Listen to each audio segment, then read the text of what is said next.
Então agora a gente vai começar a falar sobre requisições HTTP no React, mas antes eu preciso deixar claro algumas coisas que às vezes são óbvias para mim, mas podem não ser para alguns de vocês. Então antes mesmo de falar de request, eu já quero deixar isso bem claro. Primeira coisa é, qualquer API que você usa no seu projeto, qualquer API de terceiros que você use no seu projeto, pode ser descontinuada. Pode deixar de existir de uma hora para a noite, de uma hora para outra, do dia para a noite. Isso significa que as APIs que eu vou mostrar, por exemplo, podem deixar de existir. Eu seleciono muito bem as APIs que eu mostro, mas elas podem sim deixar de existir, por N motivos. E aí, você vai ter que encontrar outra API que faz a mesma coisa da API que não existe mais. E aí fica a pergunta, como encontrar outra API que faz a mesma coisa? É muito simples. Você vai vir aqui no Google, você vai inserir GitHub Public APIs. O Google está querendo gerar um resultado por AI aqui, vamos deixar para lá. E aqui vai aparecer esse repositório, Public APIs. Uma lista coletiva de APIs grátis. Vou clicar nesse link. Dentro desse repositório, olha a quantidade de estrelas que esse repositório tem, 269K. Repositório que está há muito tempo na ativa. Dentro desse repositório, você vai ver categorias de assuntos, e cada um desses assuntos tem uma tonelada de APIs que você pode testar. Tonelada. Então, se eu clicar aqui, sei lá, em Games and Comics, olha a tabela com um monte de APIs sobre Games and Comics. Isso aqui é só uma das tabelas. Tem até que dar um page down aqui, tá? Tem um vídeo que eu postei há alguns anos no YouTube em que eu mostro como usar uma API que depois saiu do ar. E aí virou um chororô nos comentários. Tudo isso porque eu fiz a cagada de não comunicar o que eu acabei de falar para vocês. Beleza?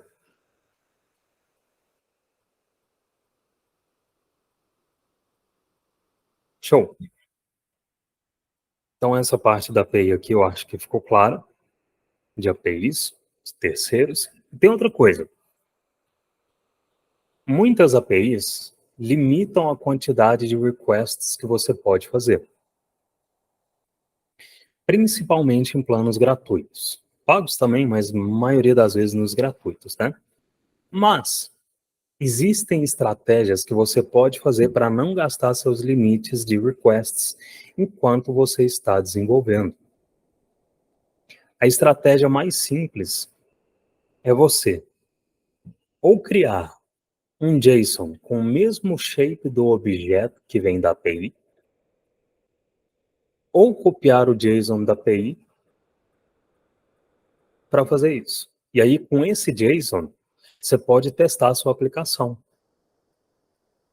Quando terminar de testar, aí você implementa o request e testa se tudo está funcionando como esperado. Por exemplo, vamos lá. Vou dar um exemplo aqui. Existe essa API, JSON Placeholder. Ela é uma API fake, free, para testar e prototipar. Ela disponibiliza alguns endpoints. Aqui você pode fazer um teste para rodar um script e aí você vai ver a resposta que você vai obter. Então aqui está sendo o endpoint é /todos, /1, então você obtém um to-do. E aqui tem os resources, né? Então são recursos, endpoints para qual você pode obter recursos dessa API. Bom? E aí, o que eu vou fazer? Né? Vamos lá, eu vou clicar vou dar um Ctrl clique aqui no /users. E tá aqui o JSON que vai ser retornado caso eu faça um request para /users. São 10 usuários. Tá aparecendo bonitinho aqui para mim, esse JSON dessa forma, porque eu estou usando uma extensão chamada JSON Viewer. A JSON Viewer se encontra na lojinha de extensões do Chrome. E aí eu estou usando JSON Viewer e só que se eu der um Ctrl A aqui, eu vou copiar isso aqui que eu não quero. Então, para eu ter certeza que eu vou visualizar o JSON raiz mesmo, eu vou clicar aqui em RAW. RAW significa cru. Aí é mais ou menos dessa forma que você pode estar visualizando aí, ou fundo branco, fonte preta, né? O que eu vou fazer? Eu vou dar um Ctrl A nesse JSON e vou Ctrl C, copiar. Beleza, eu vou fechar isso aqui. O que eu vou fazer? Eu vou criar no meu GitHub, no meu perfil do GitHub, um repositório para fazer uma parada aqui que eu vou mostrar para vocês. Eu vou vir aqui em mais, vou criar um novo repositório. Eu vou chamar esse repositório de fake data. Tá? Fake data. Vou deixar ele como público e vou criar o repositório. Aí, eu não vou nem baixar ele para minha máquina. Eu vou vir aqui em Get Started by Creating a New File. Então, eu vou criar um novo arquivo. Vou chamar esse arquivo de fake users.json.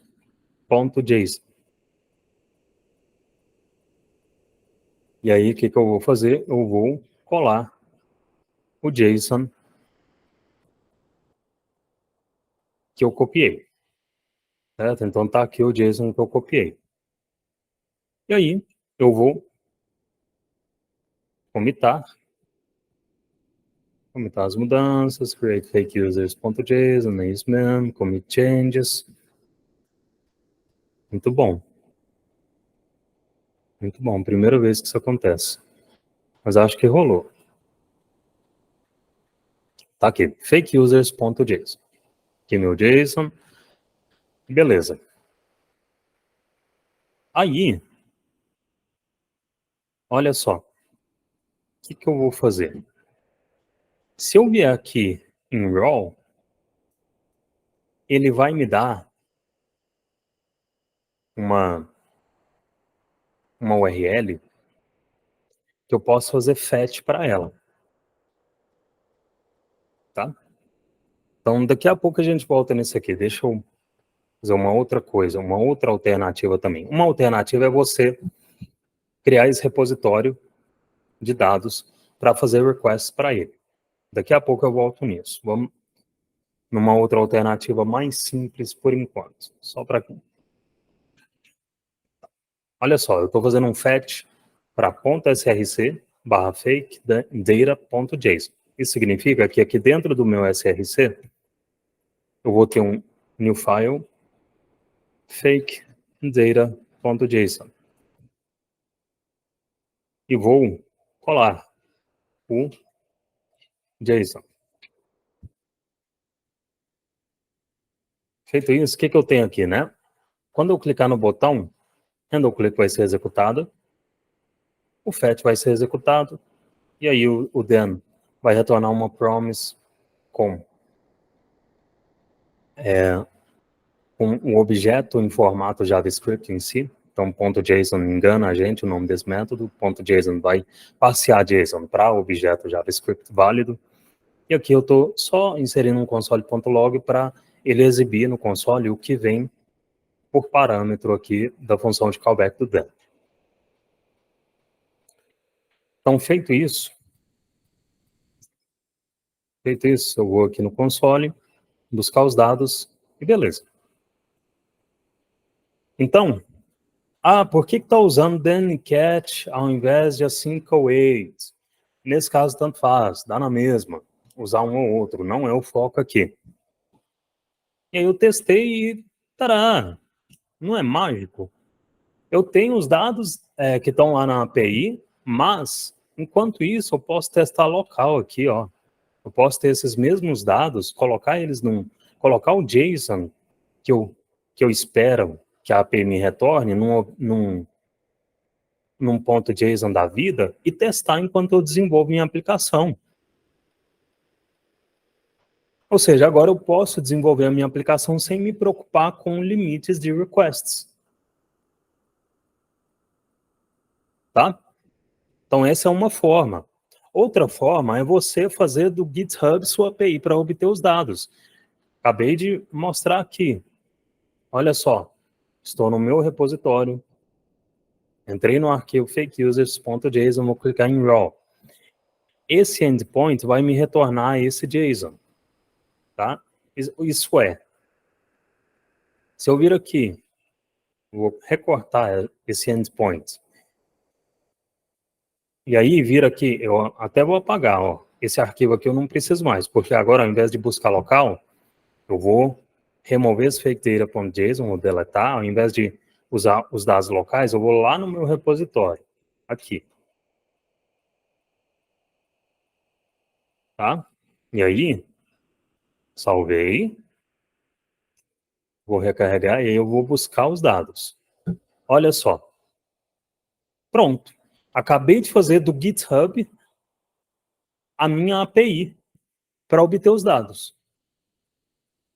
Tá? Então, pelo menos enquanto você testa o que pode ser testado sem fazer request para a API original, você pode fazer isso. Tá? Ou você faz no arquivo local, como eu mostrei aqui, ou você coloca num repositório no GitHub e faz requests para esse endpoint do seu repositório. O nome do que eu acabei de mostrar aqui é mock. Mock. Mock é você ter um objeto simulado que imita o comportamento do objeto real. E aí, fazendo isso, provavelmente você vai fazer bem menos requests para a API original enquanto você implementa o seu código. Então, isso aqui são cuidados que às vezes eram óbvios para mim, mas eu não explicava para alguns de vocês, e aí não ficava óbvio para vocês, vocês caíam nessa mesma armadilha, nessa mesma história de, né, esgotou meus limites.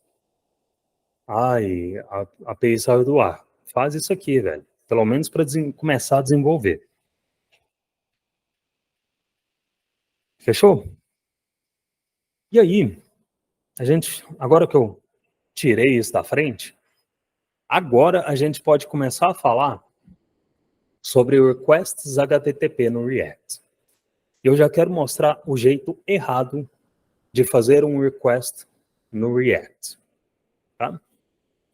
Eu vou ter esse código aqui, não vou salvar, por enquanto.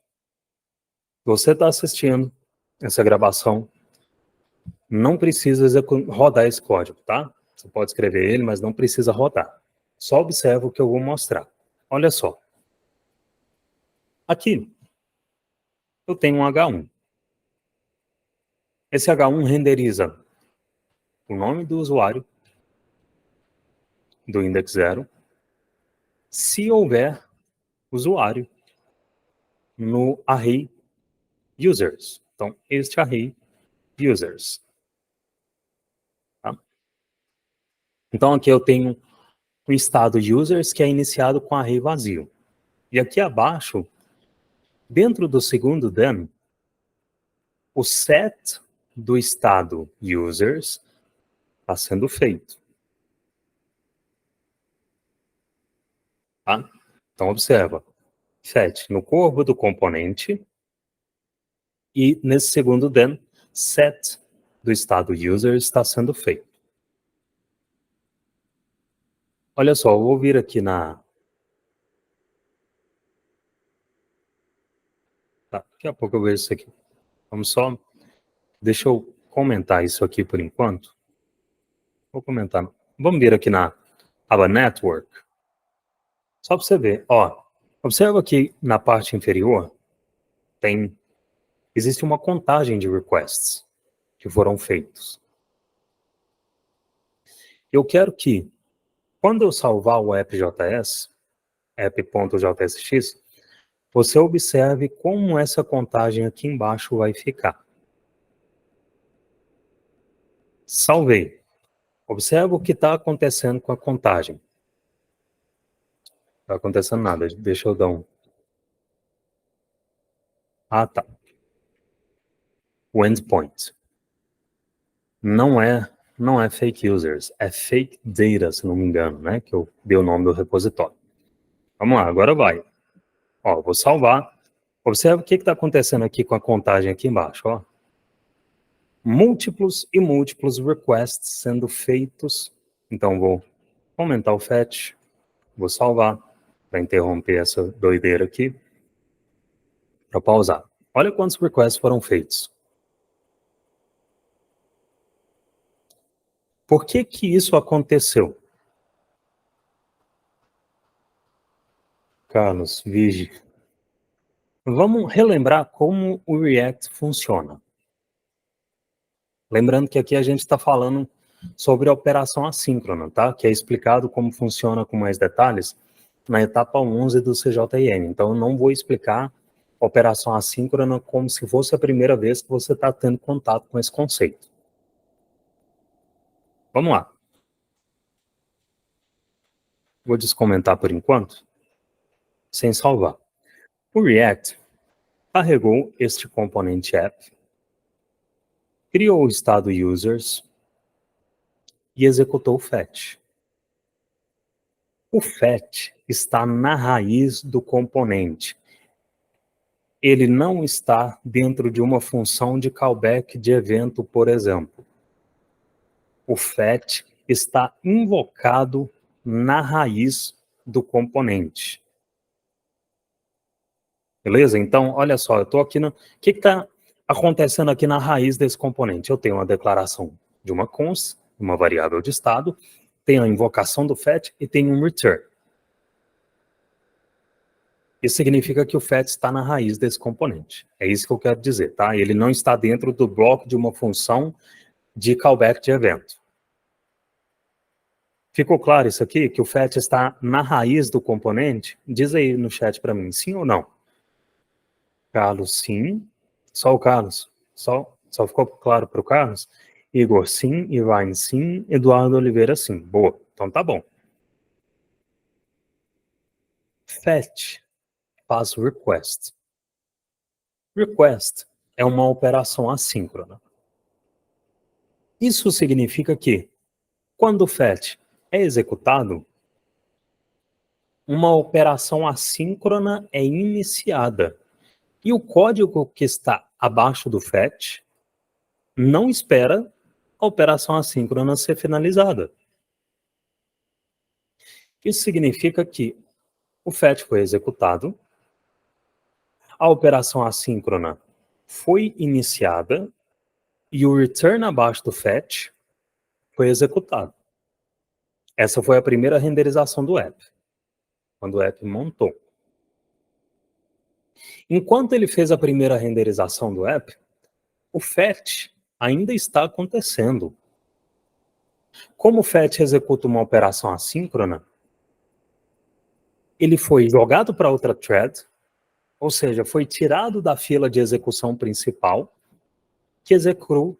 O que a fila de execução principal executa? O que é síncrono. O que é assíncrono é jogado para outra thread.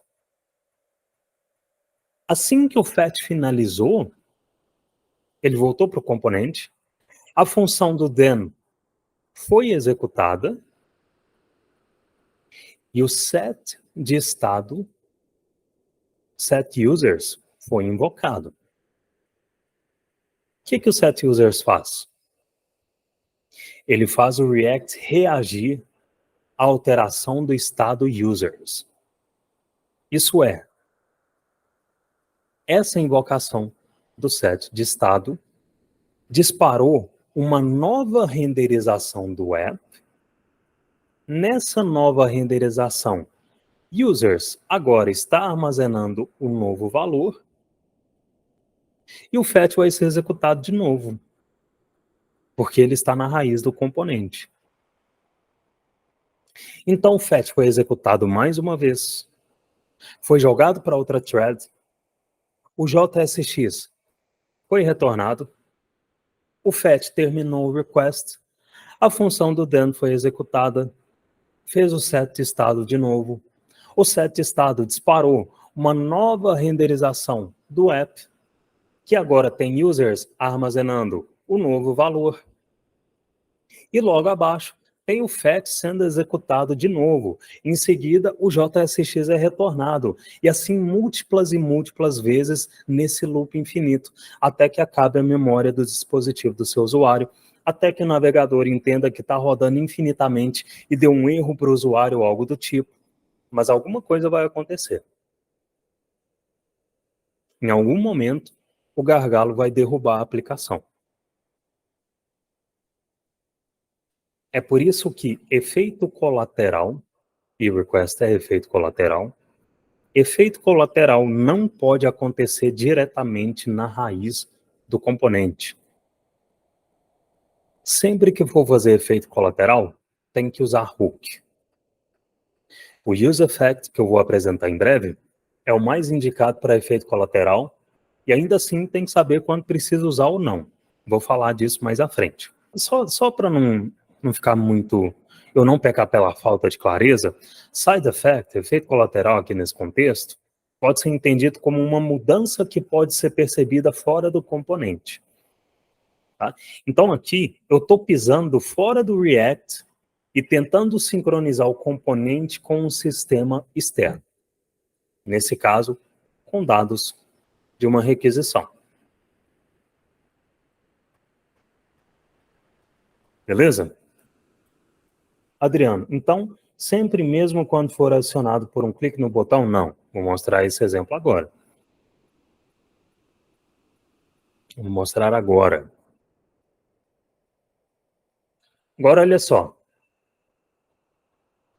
Olha o que acontece quando eu faço esse request dentro de um callback de listener de evento. Olha só. Aqui. Deixa eu só dar um F5 aqui. Beleza. Agora, eu tenho um botão e a invocação do fetch não está mais acontecendo na raiz do componente. A invocação do fetch agora está acontecendo dentro da função de callback do listener de clique no botão. Então, quando eu clico no botão, este callback do listener de clique é executado. Tá? E aí, se eu salvar e testar o botão,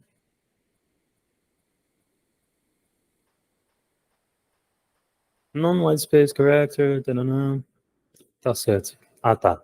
É o problema, né? Fake data. É fake data o nome do repositório, não é fake users. Vou sofrer com isso pro resto dessa gravação, que eu fiz os testes com um nome e pus outro aqui. Tá bom. Então, quando eu clicar no botão, olha só. Se eu visualizar aqui na aba Network, normalzinho. E aqui, se eu vier no React DevTools e visualizar o State Users, que foi o state que eu estou setando aqui, né? Aqui, os dados dos usuários. São um total de 10 usuários. A primeira tem um nome Lynn Graham, não sei se eu pronunciei certo, mas essa pessoa aqui. E foi exibido o nome. Por quê? Vamos lá. O que eu quero que você preste atenção antes de eu explicar esse código, tá? Só o simples fato de eu colocar o efeito colateral dentro da função de callback fez tudo funcionar como eu esperava. Por que que quando eu coloco o efeito colateral na raiz do componente, então, que era o caso anterior, eu estava executando fetch aqui na raiz, né? Por que que quando eu coloco o efeito colateral na raiz do componente, dá ruim? Por quê? É o seguinte, no React, para que um componente seja renderizado como o esperado, ele precisa seguir algumas regras. E uma dessas regras é: componentes precisam ser puros. Ou, sendo mais específico, a raiz do seu componente precisa ser pura. Pureza é um conceito de programação funcional em que uma aplicação se baseia em funções puras. Uma função pura é uma função que não tem efeito colateral. Só que efeito colateral é necessário. Fazer uma aplicação web que não tem efeito colateral, que não tem um request, por exemplo, não faz muito sentido. Uma aplicação útil geralmente tem alguma interação com o mundo fora da aplicação, com o sistema fora da aplicação, com esse endpoint, por exemplo.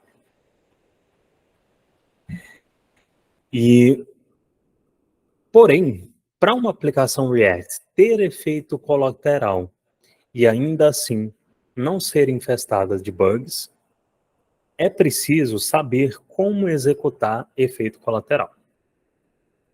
E você acabou de ver, por exemplo, que efeito colateral não se executa na raiz de um componente.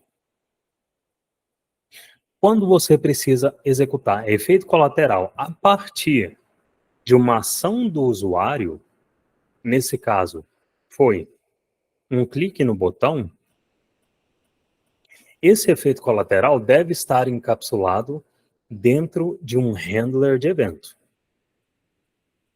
Essa é uma forma segura de fazer requests no React, encapsulando o request no handler do evento. Porque o que está dentro da função do handler não está na raiz do componente, está no escopo dessa função. A raiz dos seus componentes não deve executar efeito colateral, nem mutação, tá? Que é um tipo de efeito colateral. Mutação é tipo de efeito colateral, request é efeito colateral, enfim. Então, olha só, aqui você viu, o que você precisa fazer quando precisa executar efeito colateral no disparar de um evento. Você coloca o efeito colateral dentro do seu handler de evento. Agora, eu quero te mostrar o que é preciso. Adriano, Roger, sabe dizer por que os fanboys de Angular afirmam que o useEffect fere esse conceito de componentes precisam ser puros? É meio que o que eu falei aqui, né? Eu vou apresentar o useEffect daqui a pouco, mas no useEffect você escreve o seu efeito colateral dentro do callback do useEffect, né? E não na raiz do componente. É por isso que eu falo que eu tentei deixar mais específico que você não pode executar efeito colateral na raiz do seu componente. Porém, em algum momento, em uma aplicação web, você vai ter que executar efeito colateral. Nesse caso, um request, por exemplo. Né? Senão a sua aplicação fica, sei lá, meio que inútil, né? Não conheço uma aplicação web útil que não executa efeito colateral. Tá bom? Então, esse foi um exemplo de quando executar efeito colateral no disparar de um evento, né? Você coloca o efeito colateral dentro do seu handler de evento. E agora, eu quero te mostrar o que é preciso fazer quando você precisa executar efeito colateral quando o componente é montado. E esse efeito colateral do meu exemplo vai ser novamente um request. E aí, primeira coisa, talvez, é muito importante, tá? Talvez você ache que é só, pegando esse exemplo aqui, talvez você ache que é só invocar handle click aqui, aqui na raiz do componente. Quando ele for montado, o request vai acontecer. Vou repetir, não pode acontecer uma invocação de handle click aqui na raiz do seu componente. Isso aqui cai exatamente no mesmo problema que eu mostrei agora há pouco, loop infinito, né? Então, executar essa função aqui na raiz é a mesma coisa de você estar executando o código que está dentro dela aqui na raiz. Tá? Então, vai cair no loop infinito do mesmo jeito. Dessa forma, você está executando um efeito colateral na raiz do seu componente. Tá? Beleza. Então, dito isso, eu vou remover essa invocação. E para executar efeito colateral, assim que o componente monta, ou seja, assim que o componente app, por exemplo, monta, um hook chamado useEffect deve ser usado. Spoiler. Esse é um dos hooks que mais pode dar ruim na hora de ser usado, porque ele tem muita pegadinha.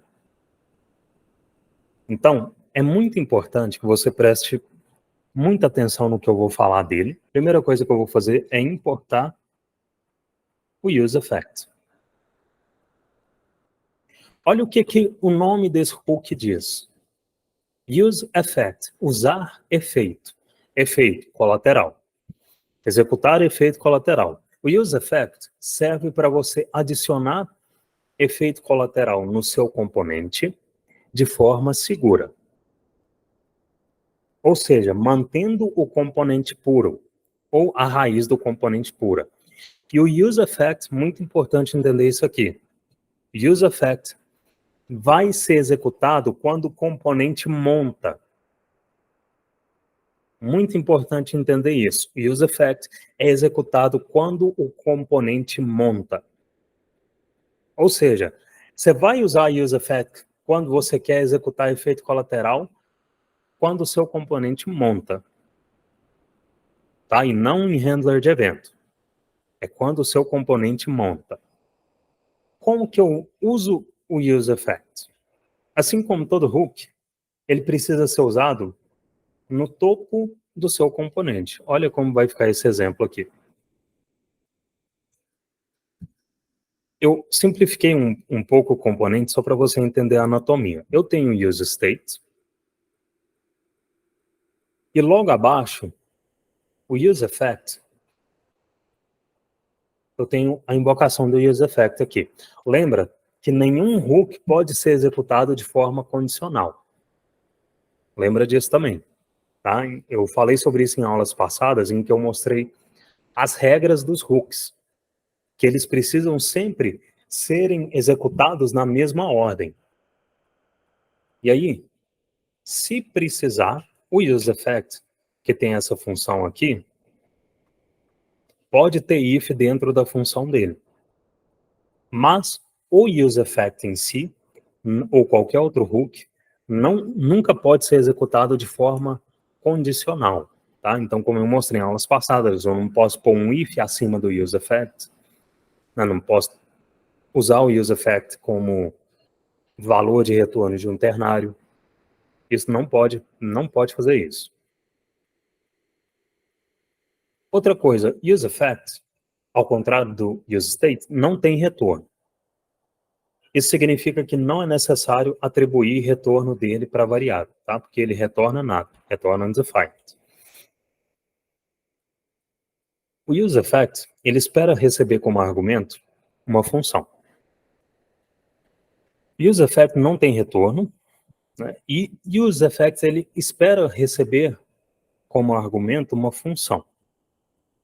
Essa função vai ser executada logo que o componente é montado. Ou seja, o componente vai executar o return do JSX, né? Vamos lá. O componente vai executar. Isso aqui vai ser lido, vai ser declarado. E aí, ele vai executar o retorno do JSX. Vai acontecer. E assim que o return é executado, o React vai montar e adicionar o H1 no DOM. Depois disso, logo em seguida, essa função do argumento do useEffect vai ser executada. Entendeu? componente renderiza, primeira vez, né, executa a primeira vez, declara cons, lê seus effect, return é executado, H1 é colocado no DOM, e só então essa função de callback do useEffect é executada. Para essa ordem de execução ficar mais visual para você, eu vou fazer o seguinte. Vou deixar dessa forma aqui. Então, no corpo do componente, eu botei um montando o componente. Quando o componente está prestes a montar, eu coloquei um 2 componente pronto para montar, né? Porque eu não posso colocar console.log abaixo de return, que não vai ser lido. Então, o componente pronto para montar. E assim que o componente é montado, tem um 3 montou. E aí, antes de testar isso aqui, deixa só eu esconder esses logs aqui durante o segundo render no strict mode, só para não ficar muita mensagem no console, tá?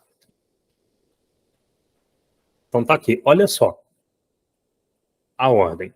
Lembrando que eu estou usando o componente strict mode, né? Então ele renderiza 2 vezes na versão de desenvolvimento, foi isso que eu desmarquei de vez em quando. Mas olha só. Isso aqui foi exibido, olha a ordem, 1 montando componente, 2 componente pronto para montar, 3 montou. Foi exibido 2 vezes porque o componente foi executado 2 vezes, né? Com a opção que eu marquei no React DevTools, eu pedi para esconder os logs na segunda renderização, mas o console.log no useEffect é exibido. Então, olha só, deixa eu voltar parado aqui. Só tinha desmarcado para não ficar, né? Foi só 2 a mais, tá tudo bem. Eu voltei porque não me incomoda. Então, essa função do useEffect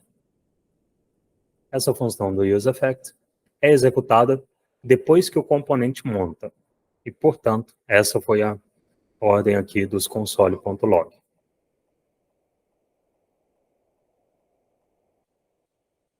Como que eu posso executar um request assim que o componente monta?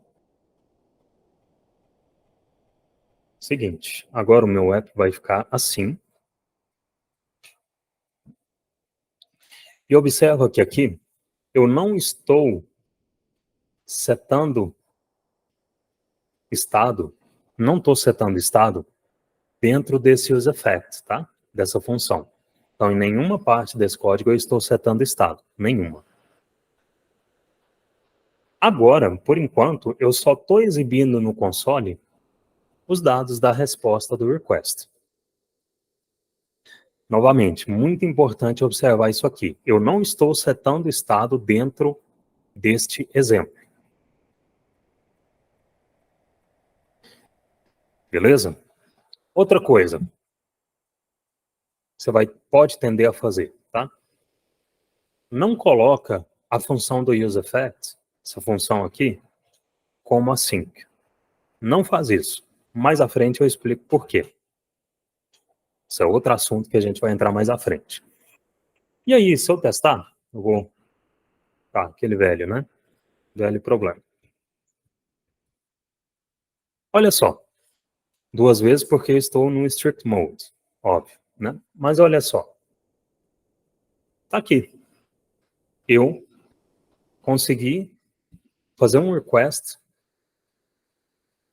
quando o componente app é montado. Beleza? Só isso que é necessário fazer. Neste caso em que eu não estou setando estado aqui dentro do useEffect. Tá bom? Ficou claro isso aqui? Sim ou não?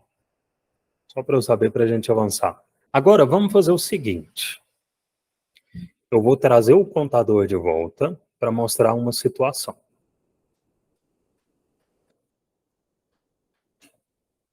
Vamos lá. Agora, olha só, eu tenho um H1 que exibe a contagem. Aqui não é fake users, é fake data, já estou Eu tenho um botão que, ao ser clicado, invoca handle click, que invoca setCount, que seta o valor de quem? Do estado count. Além disso, tem o useEffect executando o request da mesma forma do exemplo anterior. Tá? Se eu salvar, olha só, console exibe a resposta do request, como esperado, só que, se eu clicar no botão, console exibe uma nova resposta de request. Ó, isso significa que o useEffect está sendo executado de novo. Por que está sendo executado de novo? Quando eu cliquei no botão, setCount foi invocada, disparou uma nova renderização do componente app, e nessa nova renderização, count armazenou o resultado de C mais 1, ou seja, nesse caso, 1. Só que eu também tenho um useEffect nesse componente. Isso significa que o useEffect, por padrão, do jeitinho que está aqui, sempre executa na montagem e na atualização do componente. O useEffect, por padrão, executa na montagem e a cada renderização desse componente. Só que não é isso que eu quero aqui. Eu quero que o useEffect seja executado só quando o componente monta, ou seja, só na primeira vez que o componente é renderizado. Eu não quero que ele seja executado, que o useEffect seja executado quando o componente atualiza. É só quando o componente monta que eu quero. Como fazer que o useEffect execute apenas quando o componente monta? Olha só, quando você quer que o useEffect execute apenas quando o componente monta, você precisa passar como segundo argumento da invocação dele um array vazio. E aí eu vou salvar. Se eu salvar, eu vou dar um F5, né, para limpar as renderizações anteriores. O useEffect foi executado, né, e trouxe esses dados. Mas quando eu clico no botão, useEffect não foi executado na atualização do componente. Só foi executado quando o componente montou. Por que que isso aconteceu? Isso aconteceu porque quando eu passo um array vazio como segundo argumento do useEffect, eu estou dizendo o useEffect só deve ser executado quando o componente monta. Não importa o código dentro dessa função do useEffect. Se tiver um array vazio como argumento, como segundo argumento, só vai ser executado quando o componente monta. Ponto. É isso que esse array vazio está fazendo aqui. Ficou claro até aqui? Digam aí para mim, sim ou não? Carlos, o array é um tipo de olheiro do useEffect, exatamente. Irvine Paim, sim. Igor, sim. Adriano, sim. Boa, então tá bom. Agora, eu quero que você dê as mãos para a pessoa que está do seu lado e respire fundo. Mais uma vez, vamos lá.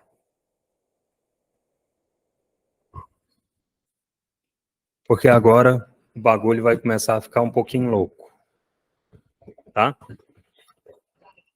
E agora a gente vai começar a falar para que que serve esse array? Começar, tá? Só o começo. Para que serve esse array? É só para fazer isso aqui?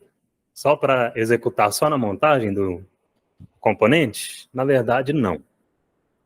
Esse array é chamado de array de dependências. Array de dependências. Por quê? Você pode passar várias dependências para este array. O que é uma dependência? Uma dependência é uma variável de estado ou uma prop que, quando executada dentro do useEffect e passada para esse array, ou seja, estou executando uma prop ou um estado aqui dentro do meu useEffect. Quando eu passo essa prop ou esse estado que está dentro do meu useEffect, também como referência para esse array, eu estou dizendo para o React, quando esses valores que eu coloquei no array mudarem, eu quero que o useEffect execute novamente. Vamos ver um exemplo? Olha só. Tá aqui. Ficou um pouquinho extenso, eu vou explicar, tá? Vou explicar já já. Vamos lá. Aqui no meu app, eu tenho, vou começar daqui que eu acho mais fácil, tá? Eu tenho um componente form. O form, o que ele faz? Ele recebe uma prop onSetData, que recebe a função handleSetData. O que essa função está fazendo? Deixa eu mostrar o form primeiro, né?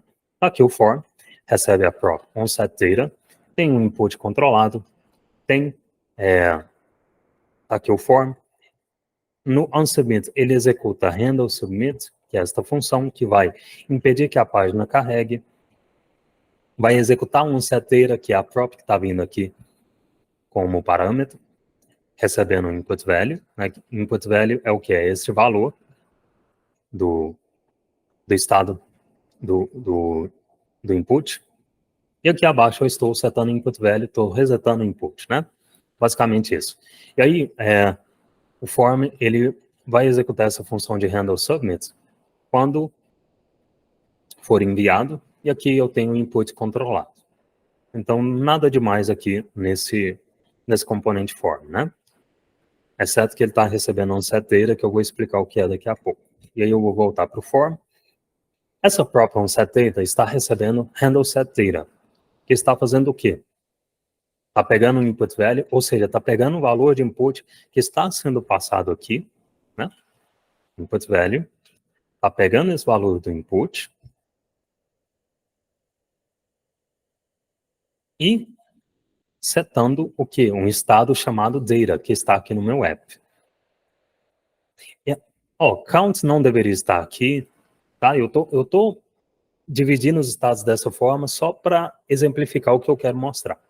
A count poderia ser um estado local aqui desse componente count, tá? Mas é só um exemplo. E aí, setData, cadê? SetData está sendo setado para armazenar em input value, tá? O valor do input. O que mais que eu tenho aqui? Eu tenho esse componente counter. Esse componente counter, olha só o que tem dentro dele. Ele está recebendo uma prop count, e essa prop count que está sendo declarada aqui no topo do meu app, inicializada com 0. Ainda vou falar mais sobre esse estado data, tá? Pode ficar tranquilo. E counter está recebendo handle click, que recebeu handle click também, né? Não é muito bom na nomenclatura não, mas vamos lá. Handle click está recebendo handle click daqui. Handle click, o que ela faz? Ela seta o valor de count, tá? Mesmo esquema que a gente tem visto até aqui. Então, beleza. E aqui dentro tem o counter, que tem um H1, que está renderizando count, que é o estado que chega como prop, e tem um button, que quando clicar no botão de mais, né, vai acionar, vai invocar handle click, que é a função que está sendo recebida como prop, que no fim das contas é essa handle click aqui. Tudo certo até aqui? Espero que não tenha ficado confuso. Isso aqui é uma terapia em grupo, galera. A gente está exercitando mindfulness, né? Escutando a forma que a gente respira, sentindo o ar entrando no nosso nariz e saindo, a temperatura desse ar. Então, é uma terapia em grupo, isso aqui. Olha só, o form tem um set data que tem handle set data. Handle set data está setando o valor de data. Data é essa variável de estado que está armazenando no.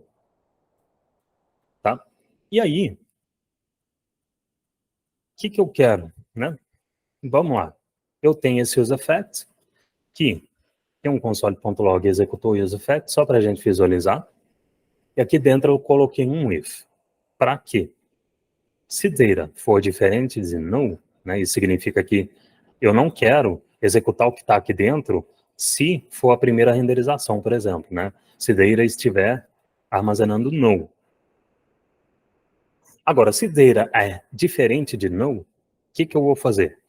Eu vou executar esse console.log, executou o if do useEffect, só para visualizar que entrou aqui dentro do if, e vou executar um request.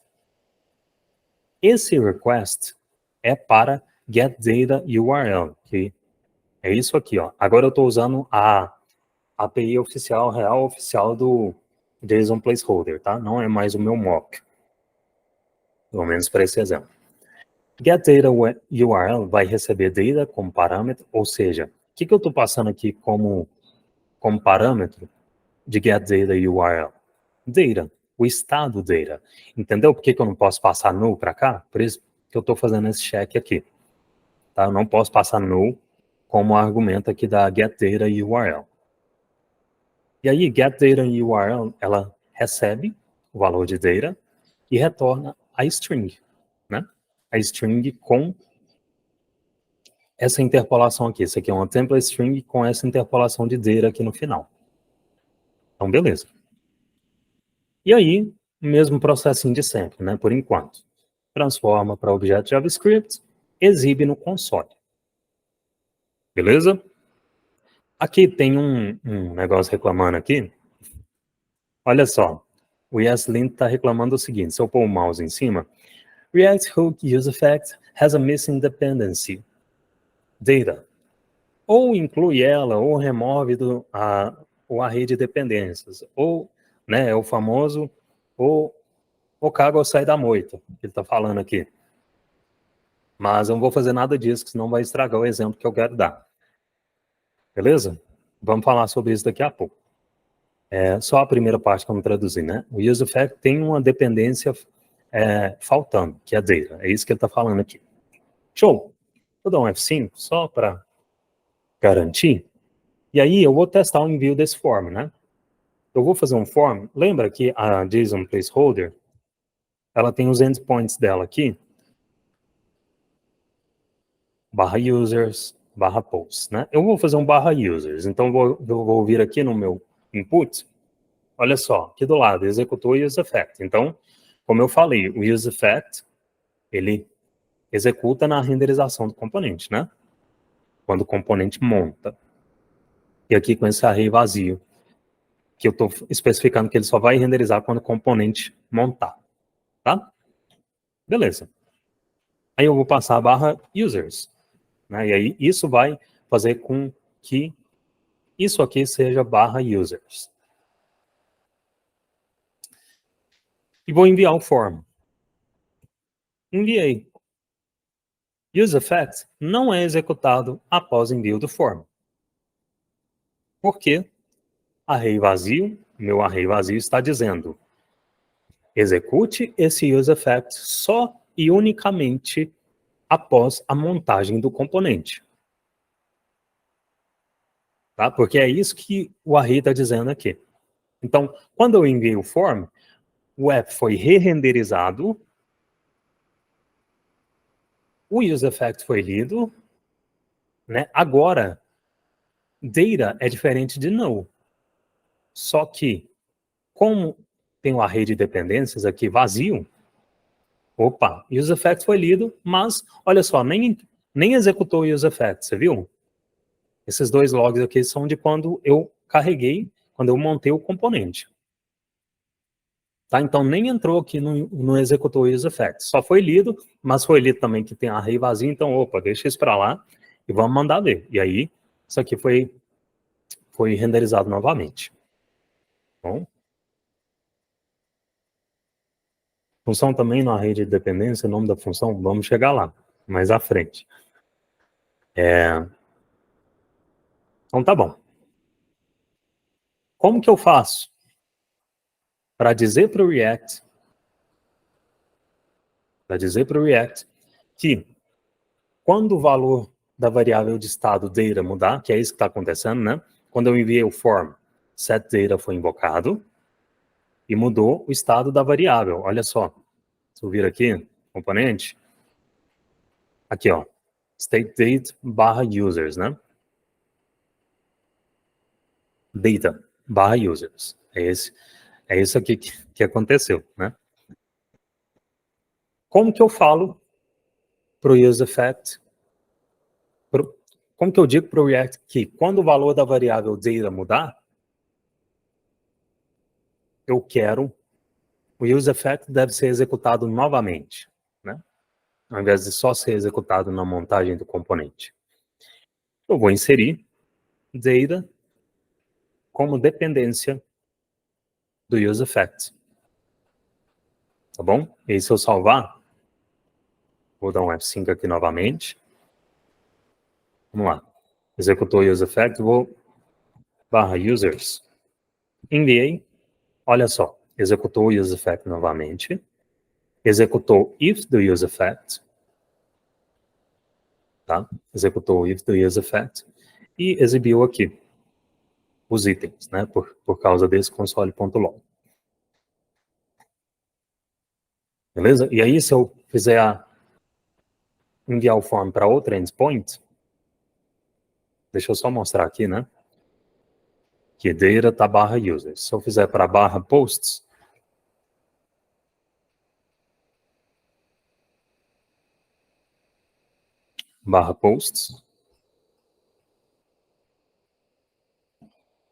ele executou novamente o useEffect, executou o if do useEffect, então ele caiu aqui dentro do if, e trouxe 100 posts.